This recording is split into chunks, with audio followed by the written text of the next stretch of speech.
नमः शिवाय। ओम साम सदाशिवाय नमः। हिंदू मान्यता के अनुसार सावन वर्ष का 5वां महीना है और इसी महीने से वर्षा की शुरुआत होती है। इस महीने में वर्षा से जीव जंतुओं और पौधों में जान पड़ जाती है। यदि भगवान शिव को प्रसन्न करना हो तो यह महीना सबसे उत्तम है। हिंदू मान्यता के अनुसार इस महीने में भगवान शिव का मां गौरा से पुनः मिलन हुआ था, इसलिए यह महीना भगवान शिव को बहुत बहुत प्रिय है। पौराणिक कथा के अनुसार सावन महीने में ही समुद्र मंथन हुआ था। इस मंथन दौरान जब विष निकला तो सृष्टि के देव महादेव ने विष का पान करके उसे अपने कंठ में रोक लिया। ऐसा करने से भगवान शिव के शरीर में विष की गर्मी बढ़ने लगी। महादेव के शरीर से विष के प्रभाव को कम करने के लिए फिर सभी देवी देवताओं ने मिलकर भगवान शिव को जल अर्पण किया। इसलिए सावन का महीना भगवान शिव को जल अर्पण करने का विशेष है।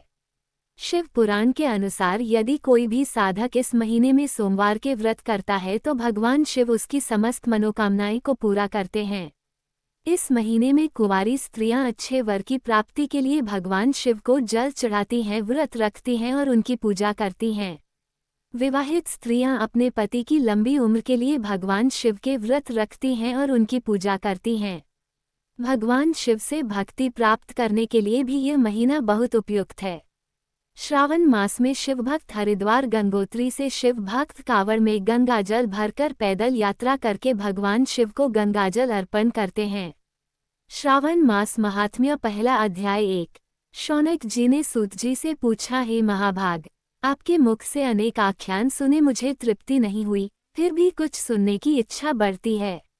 जिसके सुनने मात्र से मेरी अन्यत्र श्रवण करने की इच्छा न हो, ऐसी कोई कथा कहिए। सूत जी ने कहा, आप सब मुनिगण सुने, आपके कहने से मैं प्रसन्न हूँ और आपके लिए मेरे पास कोई भी गुप्त बात नहीं है।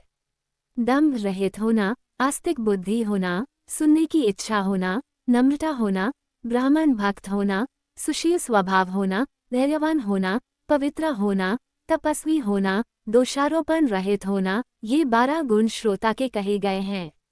वे सब गुण आप लोगों में ही हैं, इससे मैं प्रसन्न हूँ, आपसे तत्व बात कहता हूँ। एक बार ईश्वर ने सनत कुमार से कहा, हे सनत कुमार, हे सुब्रत, हे ब्रह्मा के पुत्र, आपकी सेवा भक्ति से प्रसन्न हो, मैं आपसे अत्यंत गुप्त बात कहूँगा। 12 महीने में श्रावण महीना मुझे अत्यंत प्रिय है, जो श्रावण मास का महात्म्य सुनने योग्य हो जाने के कारण मास का श्रावण नाम हुआ। पूर्णिमा को श्रावण नक्षत्र के योग हो जाने से भी इस मास का श्रावण नाम कहा, जो श्रवण मात्र से सिद्धि देने वाला है, अतः श्रावण नाम कहा। आकाश के समान स्वच्छ हो जाने से नभा नाम कहा। उसके मास के धर्मों की गणना करने के लिए भूमि पर कौन समर्थ हो सकता है। जिसके संपूर्ण फलों को कहने के लिए ब्रह्मा हुए, जिस श्रावण मास के महात्म्य को देखने के लिए इंद्र हुए, भगवान अनंत ने जिसके फल को कहने के लिए 2 सहस्त्र जिह्वा धारण की। अधिक कहने से क्या, इस मास को देखने तथा कहने में किसी की सामर्थ्य नहीं है। हे मुने, अन्य मास इस मास की कला को भी नहीं प्राप्त कर सकते। संपूर्ण मास व्रत के रूप में है। सारा श्रावण मास धर्म रूप है। इस महीने में कोई भी दिन शून्य नहीं देखा गया। इस मास में सब तिथि व्रत वाली हैं। सनत कुमार ने कहा, हे भगवान, आपने जो कहा इस मास में कोई भी दिन व्रत शून्य नहीं है। इस महीने में तिथि भी व्रत शून्य नहीं है।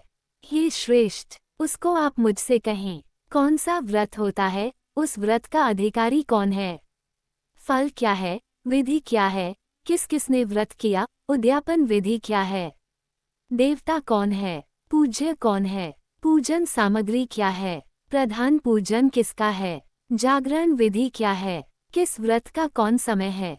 हे प्रभु, वह मुझसे कहें, श्रावण मास कैसे आपको प्रिय हुआ, किस लिए पवित्रतम कहा गया, इस मास में कौन अनुष्ठान करने योग्य हैं। हे प्रभु, मुझसे कहें, आपके समक्ष मुझ मूर्ख को प्रश्न करने का कितना ज्ञान हो सकता है। पूछने से जो रह गया है वह सब मुझसे कहें।